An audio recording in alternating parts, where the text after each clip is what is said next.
Democracy depends on a free press. Please support our independent journalism at democracynow.org/give. This is Democracy Now!, democracynow.org, The War and Peace Report. I'm Amy Goodman with Nermeen Sheikh. We're continuing our conversation with Mehdi Hasan, who is marking the first anniversary of his news site, Zeteo, which he formed after leaving MSNBC.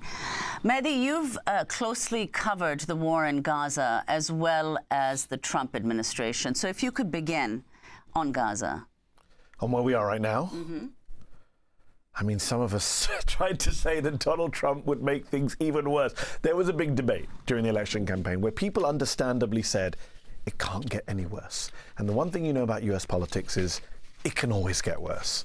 And I think we've seen that with the Trump administration. He came in with this great fanfare. He had the fake ceasefire around the time of his inauguration. He got a bit of credit from some folks. We always knew it was never going to last. Netanyahu ended that ceasefire. They're now killing people at rates even worse in many ways in 2024. You guys began the show talking about 100 people killed in 24 hours.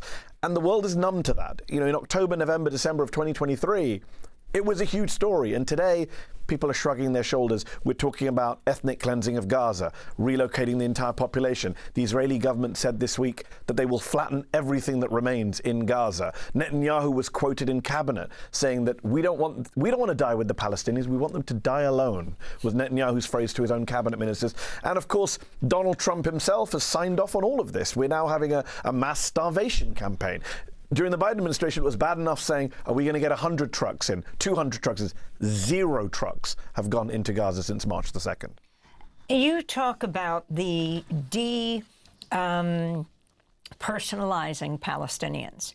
In the United States, where the media manufactures consent, can you talk about the icing out of Palestinian voices? I mean, the fact that you're no longer at MSNBC, that you were forced out of MSNBC after this incredible confrontation you had, questioning you had, interview with an Israeli spokesperson, and your ongoing coverage of bringing those voices out.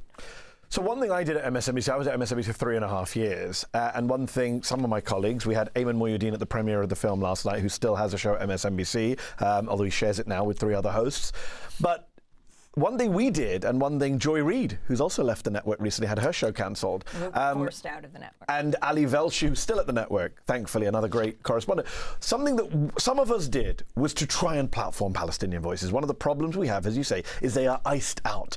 Americans don't hear from Palestinians or Arabs or Muslims or people with actual expertise of the region or people who have spent time in Jenin, in the occupied West Bank, in Gaza. And that is a fundamental problem. You are getting a very one-sided view of the conflict. What's ironic, Amy, is the recent Pew poll that came out showed the American public is actually, for the first time, more sympathetic, less sympathetic to Israel, much more critical. I think it was 52%. I can't remember the exact number, but a majority of Americans were critical of Israel or not supportive of Israel for the first time. And I looked at that number and I thought, wow, a majority of Americans, a slim majority, that's despite the media coverage in favor of Israel. Imagine if Americans actually got fair coverage of this conflict and actually heard from Palestine. Those numbers would be even higher. And I think the real tragedy is that the media has been complicit in the Gaza genocide. I'll give you one example. Over the last few weeks, Palestinians have been starved in Gaza by the Israelis.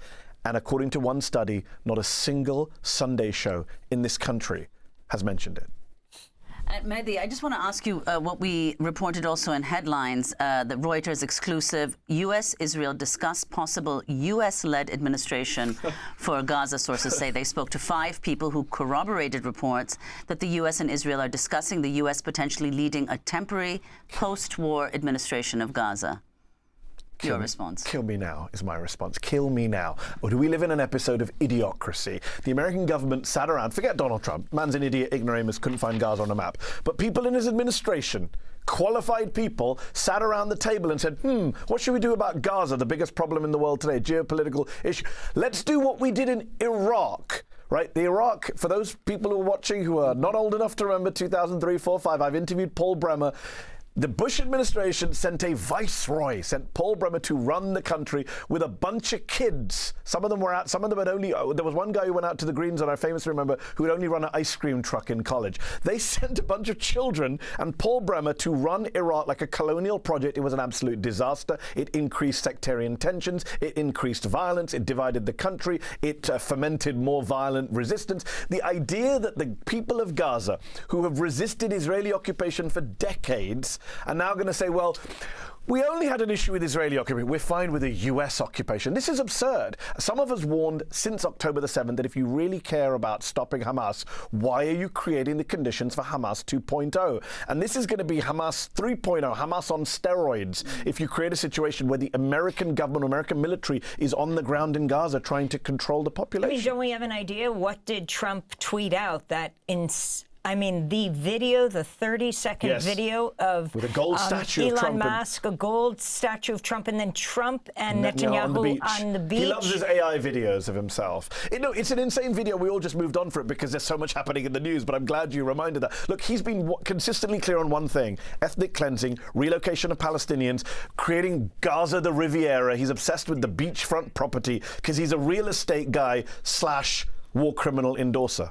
A federal appeals court on Wednesday ordered the Trump administration to transfer the abducted Tufts Fulbright scholar, international student Rumeysa Ozturk from Louisiana back to Vermont, where her case could be heard. You just interviewed the Massachusetts Congresswoman Breonna Presley about her treatment.